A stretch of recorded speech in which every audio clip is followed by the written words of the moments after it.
এইবিলাক চৰকাৰ আমাতকৈ শক্তিশালী চৰকাৰ আছে, অভিজ্ঞতা আছে। দিল্লীত কংগ্ৰেছৰ চৰকাৰ আছে, দিছপুৰত কংগ্ৰেছৰ চৰকাৰ আছে, আৰু ময়ো কংগ্ৰেছত আছিলো। গতিকে আৰু শক্তি আছিল আপোনালোকৰ লগত। যেহেতু মোক আপোনালোকে এটা ফোৰ্স বুলি ভাবে, ময়ো আপোনালোকৰ লগত আছিলো। মোকো যদি ব্যৱহাৰ কৰিলেহেঁতেন, শিক্ষাত মোক ব্যৱহাৰ কৰিছিল, নিযুক্তি টেট শিক্ষক নিযুক্তি দিলো, দুৰ্নীতি কৰিব নিদিলো।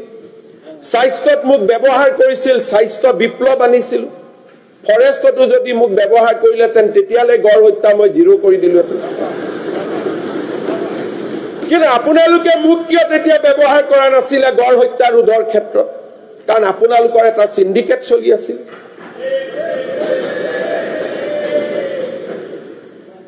এইবিলাক চৰকাৰ আমাতকৈ শক্তিশালী চৰকাৰ আছে, অভিজ্ঞতা আছে। দিল্লীত কংগ্ৰেছৰ চৰকাৰ আছে, দিছপুৰত কংগ্ৰেছৰ চৰকাৰ আছে, আৰু ময়ো কংগ্ৰেছত আছিলো। গতিকে আৰু শক্তি আছিল আপোনালোকৰ লগত।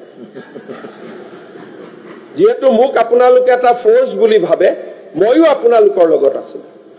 মোকো যদি ব্যৱহাৰ কৰিলেহেঁতেন, শিক্ষাত মোক ব্যৱহাৰ কৰিছিল, নিযুক্তি টেট শিক্ষক নিযুক্তি দিলো, দুৰ্নীতি কৰিব নিদিলো। স্বাস্থ্যত মোক ব্যৱহাৰ কৰিছিল, স্বাস্থ্য বিপ্লৱ আনিছিল। ফৰেষ্টতো যদি মোক ব্যৱহাৰ কৰিলেহেঁতেন, তেতিয়ালে গড় হত্যা মই জিৰো কৰি দিলোহেঁতেন।